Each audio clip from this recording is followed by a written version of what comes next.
पहली बार रोचक कथा रूप में पुराणों की कथा हरिवंश पुराण। इस एपिसोड से हम हरिवंश पुराण का द्वितीय पर्व विष्णु पर्व आरंभ करेंगे। तो इसमें सबसे पहले सुनते हैं श्री कृष्ण जन्म एपिसोड 29। विष्णु पर्व हरिवंश पुराण का द्वितीय पर्व है। इसमें श्री कृष्ण के जन्म के बारे में विस्तार में उल्लेख किया गया है। वैशंपायन जी कहते हैं, भगवान विष्णु और देवताओं के अंश भूतल पर अवतीर्ण हो चुके हैं।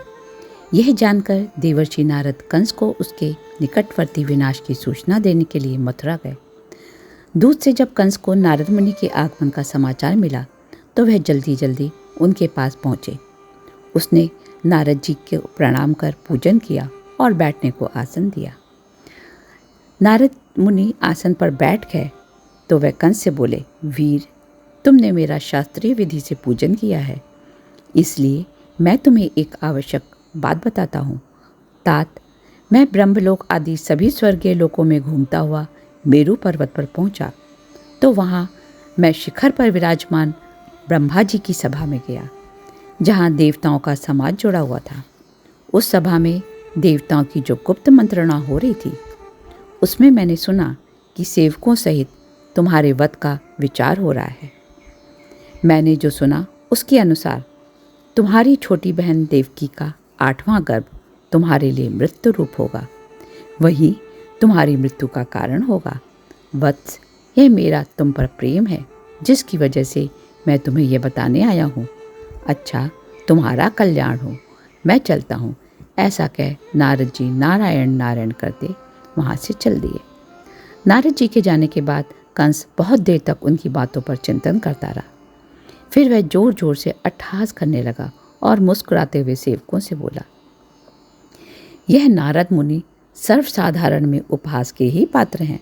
मैं चाहे सोया हूँ, असावधान हूँ एवं मतवाला हूँ, किसी भी दिशा में देवता मुझे डरा नहीं सकते। आज से मैं देवताओं तथा उनका अनुसरण करने वाले मनुष्यों, पक्षियों और पशु समूहों का संहार करूँगा। इसके लिए उसने राक्षसों को आज्ञा दे दी कि तुम अपनी इच्छा से रूप धर पृथ्वी पर घूमो और जो हमारे पक्ष पर प्रहार करे उसको मार डालो। क्रोध में भरे कंस ने अपने हितैषी मंत्रियों को आज्ञा दी, देवकी के घर का उच्छेद करने के लिए उद्यत हो जाओ। उसके पहले गर्भ से आरंभ कर 7 गर्भ नष्ट हो जाने चाहिए। इस प्रकार कंस देवकी के गर्भ का विनाश करने में लग गया। कंस का सारा प्रयत्न जगत के लिए उत्पात रूप ही था। भगवान विष्णु ने विचार किया, भोज कुमार कंस देवकी के इन 7 गर्भों को मार डालेगा।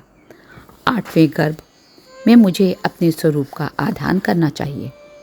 यह विचार कर भगवान विष्णु पाताल लोक में गए, जहाँ षड्गर्भ नाम के असुर संयम निष्ठ होकर जल के भीतर गर्भगृह में शयन करते थे। भगवान विष्णु स्वप्न रूप से उनके शरीर में प्रविष्ट हुए और उनके जीवों को खींचकर उन्होंने निद्रा की अधिष्ठात्री देवी के हाथ में दे दिया। तत्पश्चात भगवान विष्णु उस निद्रा से बोले, निद्रे, तुम मेरी प्रेरणा से इन जीवों को लेकर देवकी के पास जाओ। यह सब के सब षड्गर्भ नाम वाले श्रेष्ठ दानव हैं। इन सब षड्गर्भ को क्रमशः देवकी के गर्भ में स्थापित करती रहो। जब कंस का प्रयत्न निष्फल हो और देवकी का परिश्रम सफल होगा, तब मैं तुम पर विशेष कृपा करूँगा। उस समय भूतल पर तुम्हारा प्रभाव मेरे प्रभाव के समान हो जाएगा, जिससे तुम समस्त जगत की आराध्या देवी बन जाओगी। देवकी का 7वां गर्भ मेरा ही सौम्य अंश होगा। मुझसे पहले अवतीर्ण होने के कारण वह मेरा बड़ा भाई होगा। वह गर्भ जब 7 महीने का हो जाए, तब उस 7वें मास में ही तुम उसे खींचकर रोहिणी के गर्भ में स्थापित कर देना। गर्भ संकर्षण होने से वह तरुण वीर संकर्षण के नाम से प्रसिद्ध होगा। वह मेरा बड़ा भाई होगा और लोग कहेंगे, देवकी का 7वां गर्भ कंस के भय से गिर गया। 8वें शिशु के रूप में जब मैं गर्भ में आऊँगा, तब तुम नंद गोप की पत्नी यशोदा उन्हीं के 9वें गर्भ के रूप में हमारे कुल में उत्पन्न होगी। भाद्रपद कृष्ण पक्ष की 9वीं तिथि को ही तुम्हारा जन्म होगा। हम दोनों भाई बहन गर्भ के 8वें महीने में जन्म लेंगे। हम दोनों आपस में बदल दिए जाएंगे। देवी, मैं तो यशोदा माँ के पास पहुँच जाऊँगा और तुम देवकी का आश्रय लेना। तदंतर कंस तुम्हें मारने के लिए उठाएगा तो तुम उसके हाथ से निकलकर आकाश में शाश्वत स्थान प्राप्त कर लोगी। वहाँ इंद्र तुम्हें अपनी बहन बना सादर ग्रहण करेंगे। तुम कौशिकी के नाम से प्रसिद्ध होगी। देवराज इंद्र तुम्हें श्रेष्ठ विंध्यागिरी पर शाश्वत स्थान प्रदान करेंगे। महाभागे, तुम इच्छानुसार रूप धारण कर तीनों लोकों में विचरोगी तथा तुमसे की गई मनोती अवश्य सफल होगी।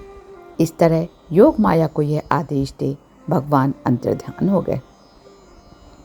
तदंतर पति द्वारा जब देवकी ने गर्भ धारण किए तो पहले जो 6 गर्भ प्रकट हुए उन सबको कंस ने पत्थर पर पटक कर मार डाला। जब 7वां गर्भ प्राप्त हुआ तो योग माया ने उसे देवकी के गर्भ में से निकालकर रोहिणी के गर्भ में स्थापित कर दिया। उधर देवकी के उस 7वें गर्भ की खोज होने लगी। इसी बीच ही देवकी ने 8वां गर्भ धारण कर लिया, जिसके लिए कंस ने उसके पहले 7 गर्भ नष्ट कर दिए थे। कंस के मंत्री उस 8वें गर्भ की रक्षा यत्नपूर्वक करने लगे। इधर भगवान विष्णु भी स्वेच्छा से उस गर्भ में निवास करने लगे। उसी दिन गोकुल में यशोदा ने योग निद्रा को अपने गर्भ में धारण किया। 8वें महीने में उन दोनों स्त्रियों देवकी और यशोदा ने प्रायः एक ही साथ प्रसव किया। वृषणकुल का भार वहन करने वाले भगवान श्री कृष्ण जिस रात प्रकट हुए उसी रात यशोदा ने भी एक कन्या को जन्म दिया। यशोदा नंद गोपाल की भार्या थी और देवकी वासुदेव की। जब भगवान श्री कृष्ण प्रकट हुए उस समय अभिजीत मुहूर्त रोहिणी नक्षत्र का योग होने से अष्टमी की वह रात जयंती कहलाती थी और विजय नामक विशिष्ट मुहूर्त व्यतीत हो रहा था। भगवान श्री कृष्ण के प्रकट होते ही संपूर्ण जगत में हर्षोल्लास छा गया। देवताओं के साथ इंद्र ने भी उस मधुसूदन भगवान की स्तुति की। वासुदेव ने भी अपने पुत्र रूप भगवान को देखा तो बोले, प्रभु आप अपने स्वरूप को समेट लीजिए। मैं कंस के भय से डरा हुआ हूँ। कमल नयन, उसने मेरे बहुत से पुत्र मार डाले जो तुमसे जेठे थे। वैशंपायन जी कहते हैं, जन्मेजय। वासुदेव का यह वचन सुन भगवान ने पिता होने के कारण उनकी आज्ञा स्वीकार कर ली और बोले, आप मुझे नंद गोप के घर पहुंचा दीजिए और उनकी नवजात कन्या को यहाँ उठा लाइए। तब पुत्रवत्सल वासुदेव शीघ्र ही उस बालक को लेकर रात के समय यशोदा के घर में गए। वहाँ उन्होंने अपने बालक को रख दिया और उस कन्या को लेकर वापस अपने निवास स्थान में लौट आए कर देवकी की शैया पर उसे सुला दिया। फिर वासुदेव ने कंस को कन्या के जन्म का समाचार दिया। यह समाचार सुन कंस वसुदेव के द्वार पर आया और पूछा, कौन सा बच्चा पैदा हुआ है, उसे शीघ्र ही मेरे हवाले कर दो। यह सुन देवकी के घर में स्थित सारी स्त्रियां हाहाकार करने लगी और देवकी अत्यंत दीन होकर बोली, प्रभु यह तो कन्या पैदा हुई है। भैया तुमने मेरे 7 पुत्र मार डाले, यह तो कन्या है, यह बेचारी तो आप ही मरी हुई है। कंस बोला, जब यह कन्या मरी हुई है तो इसे पैदा हुए कहकर इस पर मन चलाना व्यर्थ है। ऐसा कह कंस ने उस कन्या को लेकर घुमाया और शिला पर दे मारा, परंतु वह कन्या आकाश में उड़ गई। उसकी आकृति दिव्य थी।